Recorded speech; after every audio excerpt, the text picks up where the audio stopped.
The Department of Public Health and Human Services is pleased to bring you Aging Horizons. Medicare, Medicaid, Social Security, fraud, legal issues, veterans benefits, and caregiving. Aging Horizons is a program dedicated to inform and prepare Montanans on these timely issues, making a difference to you and your loved ones. Here now is today's program host. Hi folks, today on Aging Horizons we're going to be talking about a pretty serious subject, and that is elder abuse, elder neglect, and exploitation. We want you to know about this because it's a growing issue in our country and you need to be safe. Maybe you have a friend, a relative, maybe it's you that needs some help. We have an expert to talk to you today, so please stay tuned. Elder abuse is a growing problem, and it's happening right here in our Montana communities. At least 1 in 10 older adults are victims of physical or emotional abuse, financial exploitation, or neglect. To get help or report elder abuse, call your local area agency on aging or Adult Protective Services at 1-844-277-9300. Are you looking for a helping hand through the maze of human services, or for information on government programs and benefits that you may qualify for? The Information and Assistance Program provides information on all programs that meet our aging population's basic needs and programs that enhance their lives as well as the lives of their families or caregivers. If you have questions about Medicaid, Medicare, or other services and programs, please call 1-800-551-3191. Every generation produces heroes, men and women who step forward to defend our country in time of need, no matter the personal cost to themselves. And though we can never fully repay them, we can make sure they have access to low-cost, long-term care when they need it. That's what Montana's Veterans Homes are all about. If you've got a hero in need in your family, call us. We can help. I take care of my wife at home. When I found out training was available, I said, sign me up. It's made a huge difference. When my husband was injured at work, it was life-altering. The classes taught me that it's okay to grieve, to ask for help, and to better cope as a caregiver. My dad lives 4 hours away, and the Powerful Tools classes taught me that it's okay to ask for help. I highly recommend them. To find out about this course for caregivers, go to powerfultoolsforcaregivers.org. It's amazing the difference a little training can make. Hello everyone and welcome to Aging Horizons, brought to you by the Department of Public Health and Human Services. I'm your host, Kimmy Everman, and today we're going to be talking about something kind of serious, but yet we really need the information, and it's about elder abuse. Something that is a growing problem that we really want to help you out with knowledge and information. So if you're in the predicament, you know what to do. With us today is Victoria Green. Victoria, welcome. Hi, thank you. Yeah, so glad to have you. And Victoria, I'm going to read this out because I think this is pretty important. You are the project coordinator for Enhanced Training and Services to Address Abuse in Later Life, and this is a grant project, correct? Yes, it is. Okay. This is a 3-year grant project geared towards really addressing abuse for older adults age 50 and over. Mm-hmm. And this grant was initially created by OVW, the Office of Violence Against Women, as well as the National Clearinghouse on Abuse in Later Life. And this grant is extremely unique because it's only a 3-year program. Mm-hmm. So it's intended to really go out there, provide different trainings for law enforcement, different trainings for direct service providers and victim service providers. Super. Mm-hmm. So it's not like a benefit that a person gets, a money benefit. It's a project that's helping train people that you might come in contact with if you're having elder abuse in your life. Correct. Super. And so what kind of services does it provide? Well, we are providing services mostly geared towards training law enforcement and other service professionals, as well as really trying to provide different outreach and education to senior centers and other centers so that they truly understand what resources are out there to address abuse in later life and to understand all the dynamics that occur when it comes to abuse in later life. Right. Typically, when people consider abuse or elder abuse, they automatically imagine financial exploitation. Mm-hmm. We're really trying to encourage that it can really be a co-occurring factor where someone may be experiencing financial exploitation, but behind the scenes they may also be experiencing some form of domestic, sexual, mental, or emotional abuse. Yeah. So there could be a trifecta maybe, and they really need some help. Yes. And, you know, as you and I were talking off camera, we agreed that some of our seniors are of the generation where this is not anything that should go outside the family. And your project strives to educate that this is not just a family problem, this is a person problem. Yes. Right. We're, because of our outreach population, we're really trying to make sure that people understand that domestic violence can occur across a lifespan, and that any form of abuse can occur across a lifespan, and that there are resources there to help people to find outreach and help. And we really try to make sure that our law enforcement and our service providers who interact with older adults realize that despite the fact that someone's been in a relationship for X amount of years, that doesn't mean that something has not been happening behind the scenes. Right. Or people may experience some form of abuse from their caregivers. Right. Oh, right. Yes, absolutely. And I know that can often bring thoughts of retaliation and stuff that probably keep people from wanting to report. Would that be right? Yes, especially with Montana's population in general, because we do have a rising population for adults 65 and older. We do. In 2010, we were at the 14th, I should say, in the nation in terms of adults 65 and older. And for 2020, we're expected to be 4th in the nation in terms of adults 65 and older. Wow. Yes. That's huge.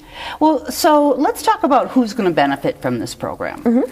So you're working with individuals that are 50 years and older, right? Yes. And they're going to be folks that are victims of elder abuse, neglect, or exploitation, and you're just going to really, what?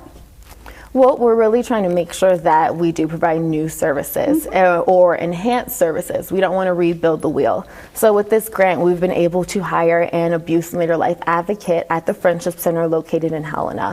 And this advocate only serves adults age 50 and over. So if someone calls in or if someone walks in and they're in crisis or need support, she is there to really support them and help them provide or create a safety plan and find a safe location to be, and really try to understand how can they really get out of this situation to be safe. Our overall objective is to make sure that the victim is safe and that we do follow their wishes. What if they want assistance but they don't want to tell who's hurting them because they don't want them to get in trouble? Yes, we do encounter that. And so when situations such as this, you can still go to local areas on aging. That's right. Yeah, I was surprised to see that. That's a great idea to call the area agency. And actually, we're going to put the number up because that's a great resource. Yes, we've trained a few of those agencies, and we're really trying to make sure that people understand that you can still find support and have opportunities to be social with other adults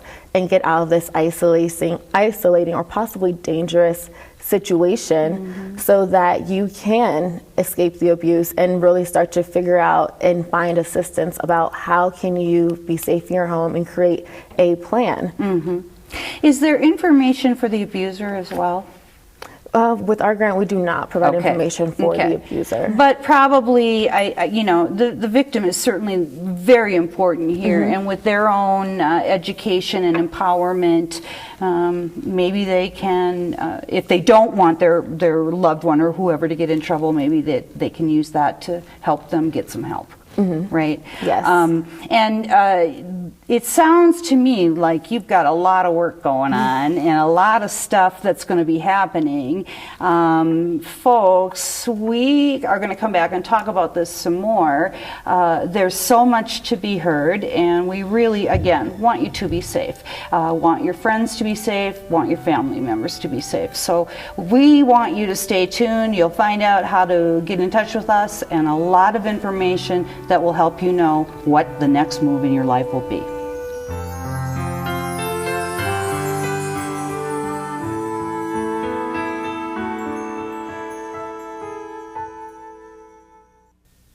I don't think a nursing home is a place for anyone when they have a choice of staying in their own home. If you can find people that are willing to help you, you might still be able to stay at home. I wouldn't be where I'm at if it wasn't for people like Johnny. That's what home care is all about, is having people that are willing to help me. It's just people helping people. I've been shooting since I was young. It's something I've always enjoyed.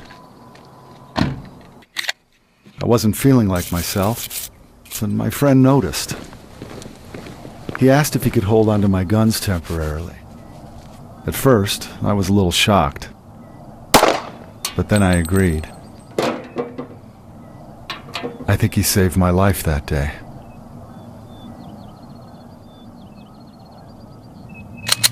In Montana, we know all about responsibility and personal accountability. Don't pay another medical bill that you don't understand. Take charge. Review your medical bills and call your provider right away if you have questions. If your bills are too confusing, call Montana SMP, the Senior Medicare Patrol. Call 800-551-3191 and get connected directly to a local office. Call Montana SMP today. Energy Share really is neighbors helping neighbors. There's no federal funding that comes into Energy Share. I don't know that we realize that most people are about one paycheck away from disaster. And so it doesn't take much to find yourself in trouble trying to meet these bills. And I think there'll always be a need for an entity like Energy Share, again, to help people give them a hand up rather than a handout. Hi everyone, welcome back to Aging Horizons, and we're here with Victoria Green today, and we're talking about elder abuse and a great new project that's being worked on here in Montana to address elder abuse or just abuse in later life. And we're learning a lot, so thanks for coming back. Victoria, so good to have you here. Thank you. So let's talk a little bit about the staff that you're using for this program. What kind of training do they have? Well, our staff is composed of the Elder Abuse Task Force team, and the team is encompassed of the Medicaid Fraud Unit as well as the Friendship Center, Big Sky Senior Services located in Billings, and the County Attorney's Office and Adult Protective Services. Great. And so with our nice diverse training team, they've attended trainings with the National Clearinghouse of Abuse in Later Life. And so each training team, like our law enforcement training team, went on a 3-day training of trainers event to really understand all the dynamics of abuse in later life and how to present that to the audience. Mm-hmm. And then with our direct service provider team, they went to a specialized training for 3 days to understand how to bring this information to local domestic shelters and aging services organizations to really understand how to approach it and navigate through that. Great. And since you mentioned it, I'm going to say again, folks, call our area agency on aging. We're going to put the number up. It's safe, it's confidential, and it's support for you, and they will help you get to the right folks. Correct? Yes. It's a great resource. So why is this so important to the community? This is extremely important to the community because of the nature of Montana. Mm-hmm. Because Montana is mostly a rural and frontier state, a lot of people can be isolated and have limited resources to communicate with someone else if they are in a harmful situation or worried for their own safety or the safety of their pets or family. And so because of this issue, when someone is isolated, frequently they're unable to actually access any other resources. So we're really trying to bring the importance for law enforcement to understand when they go to a location because they're called for a reason, that they really keep an eye out to understand what other signals are there that can possibly indicate that there is some form of abuse occurring, or maybe one thing may lead to another, which can really help open the doorways to encourage victim safety and that victim comes forward. Exactly. And I know I've often thought law enforcement is one of our most important sort of resources in aging services. Yes. If they're trained well to, like you said, see those flags, see those little things that might be going on, they might be able to intervene in something that perhaps the victim did not feel they could intervene on or come forward. Yes. Yeah. So we know, I guess that tells you why we should have citizens seeking you out, because it's non-judgmental, right? And we know that there's a stigma to this sometimes, and it's confidential, I assume, when they contact you? Yes, so with our organization, unfortunately, we do not provide direct services. However, we do encourage them to contact Area on Aging or Adult Protective Services. Okay. And again, confidential. Which is 100%, yes, confidential. Yeah. There is also a National Domestic Violence Helpline. Oh, let's put that up on the screen. What about that? When is it available? The helpline is available 24/7. Oh, and great. so there's always an operator there to answer. They also have a text service as well, where you can text the number to receive support, and another operator will text you to help provide supportive information if you're unable to make a phone call at that time. Oh, that's wonderful. Yes, especially as we all are living longer, and so sometimes people remarry. And so a lot of times you may remarry someone, or you may meet someone online and not necessarily know what red flags to look for.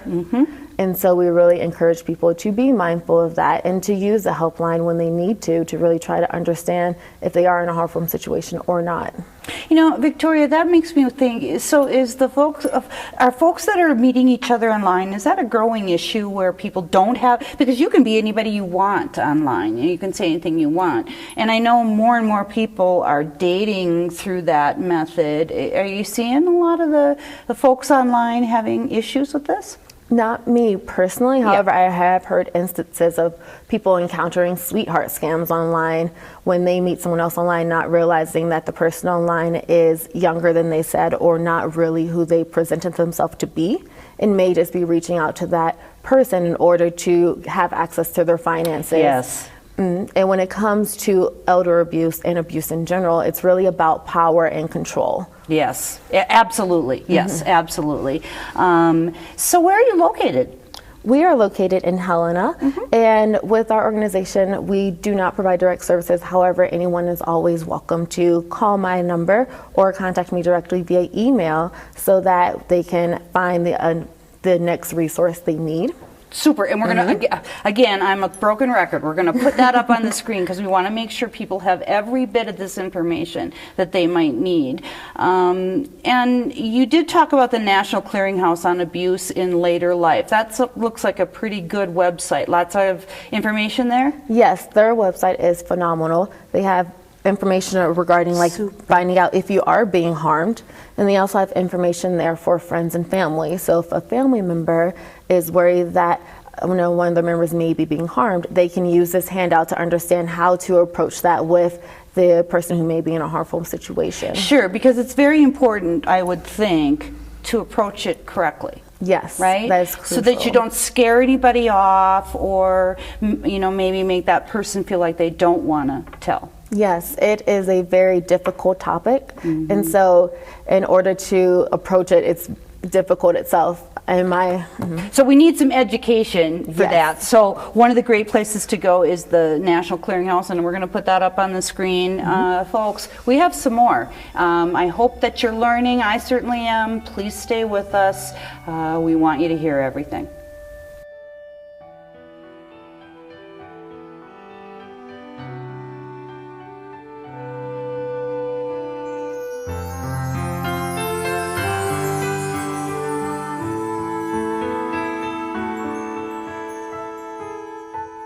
It was a beautiful day. There was about 2 square feet of ice near the door, which I slid on and fell, cracking one rib. And I became somewhat frightening for me to walk outside, particularly in the winter. The Stepping On program came as kind of a surprise to me. I didn't know about it. I've learned the importance of proper balance. I think anybody who has fallen or is afraid of falling would benefit from this program. 3,000-pound walrus? Good insulation. 10-pound Sphinx cat? Bad insulation. Puffed up cardinal? Good insulation. Naked mole rat? Oh, bad insulation. If your home's insulation isn't all that it could be, the Low-Income Energy Assistance Program may be able to help. Call today. You just might be eligible for weatherization assistance, and that could make your nest a little cozier. Cover your mouth or your ears. Now use the telephone. For people who are deaf, hard of hearing, deaf-blind, or speech-disabled, Your State's Relay makes it possible. Anyone who uses a standard phone can talk with this important consumer population. With Relay, it's possible. It's possible. It's possible for you to talk to me, for me to talk to you. It's possible! Dial 711 to use Your State's Relay. It's been 27 years. I never thought I'd still be smoking, but here I am, COPD and all. I'm about to have a granddaughter. There's so much to show her, but I'm scared I won't be able to keep up like I used to. I kind of gave up on myself on quitting. But it's different now. I want to be here for her and for my daughter. Hi everyone, and welcome back to Aging Horizons. We're here with Victoria Green talking about elder abuse, and we really appreciate you sticking with us to learn about this difficult topic. Victoria, nice to have you. What should people do when they're considering seeking your services from a practical perspective? From a practical perspective, if someone is worried or wants to seek services, I think that they should always make sure that they bring all of their important items with them. Okay. And when we're talking about items such as keys, assistive devices such as glasses, any walkers or canes, and especially medication. Because when you go out to seek services, you just want to make sure you have all your important items and important documents such as your birth certificate or any other information, so that when you return back to the home, you don't have to worry about any issues about that information being destroyed or damaged, and also just so you have access to it. Because when you leave a situation, who knows when you'll have an opportunity to return back. And do you recommend that people in situations where they're possibly being harmed have a little kit ready to go in case they have to get out fast? Yes, I highly recommend that, as well as NCAL and other professionals. You can visit the website for NCAL, and they provide a wonderful checklist about what items you need and what to put in your go bag or emergency bag. And so you can always create a bag like that and simply have it as a general emergency disaster bag. So that if you are prepared to leave, the possible abuser is not aware of the bag's true intent. Right. And it can be put anywhere. You can put it in the trunk of your car or whatever, and just be ready to have those things when you leave. That's some very good advice. And speaking of advice, let's talk again about how people can find out about this subject. First of all, the Friendship Center. Yes. And we're going to put up their number. Tell us a little bit about what people can get there. At the Friendship Center, we have an abuse and life advocate there, and she serves those 50 and over, so she can provide advocacy. She can help navigate safety planning tips, as well as trying to make sure that you are in a safe situation, how to make sure that your home environment is safe and that you can be happy. Sure. Okay, and then also we don't want to forget that domestic hotline, the National Dependent Hotline. You said it's 24/7, and they've got trained staff, and it's 24/7 with trained staff, and the Friendship Center also has a 24/7 hotline. Oh, great. And so you can call that hotline anytime. Okay. And then you can also visit the National Clearinghouse of Abuse in Later Life website, which is full of resources and provides a very large database about what resources are in your area. And you can always utilize 211.org. 211.org is a service that is nationwide. And so for each state, it's individualized to provide all those resources. And you can always contact 211 by simply hitting pound 211. Super. I was so excited when that happened, because I thought it was such a great thing for folks in the audience. Now, there's also some information here about a resource guide for Montana. That's the 211. Okay, gotcha. And although you don't directly provide services, people can get in touch with you if they need to, right? Yes, people can always get in touch with me by contacting me by phone or by email. And we also conduct community awareness trainings as well. So if someone is interested in learning more about this or wants to bring a training to their local area, they can contact us, and upon request we can go there to visit. Super. And one of the things that I always think about when it's topics like this is how difficult it is to bring it up, right? Yes. Is there some resource that helps you learn how to do that? I would recommend the NCAL website once again. Okay. And they have wonderful things here, such as asking, like, am I being harmed? So it really helps provide questions about how to address that, such as, has someone touched you inappropriately, or is someone touching you in a manner that makes you feel uncomfortable?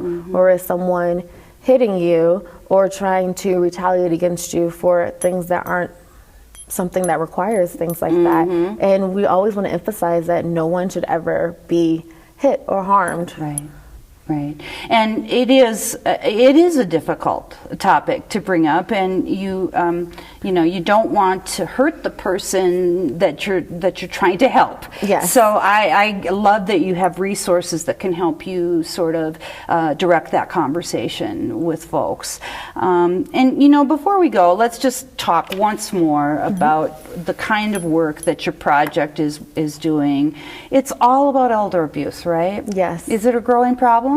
It is. It is a growing problem. Unfortunately, right now, according to the National Center on Elder Abuse, 1 in 14 cases of elder abuse is addressed or actually reported to authorities. 1 in 10, did you?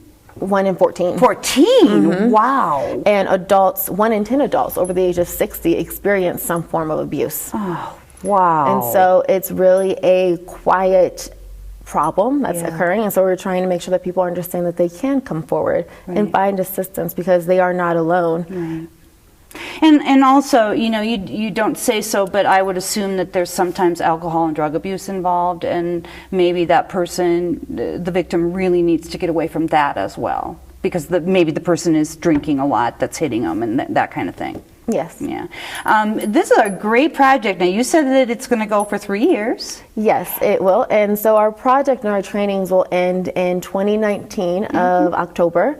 And we're hoping that we'll at least be able to keep a few trainings or at least some of the training resources available for people who may need to use them in the future. Sure. And I bet that the folks you've already trained, they can be trained the trainers and train others in your project guidelines or whatever. Yes, they at least have the knowledge and the education so that they can share that with other people and really make sure we spread the word that there are resources available and here's how you address this topic. Okay.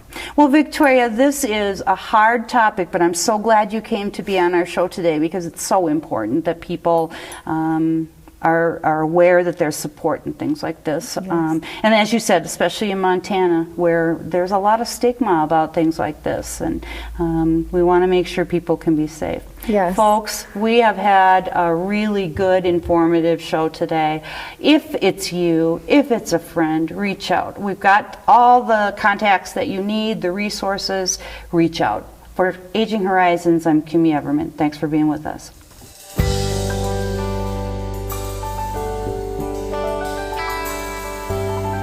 Special thanks to the Department of Public Health and Human Services for their continued support. Hosts on Aging Horizons are program specialists at the Montana Office on Aging. Production facilities provided by Video Express Productions. For more information about Aging Horizons, call the Department of Public Health and Human Services toll-free at 800-332-2272.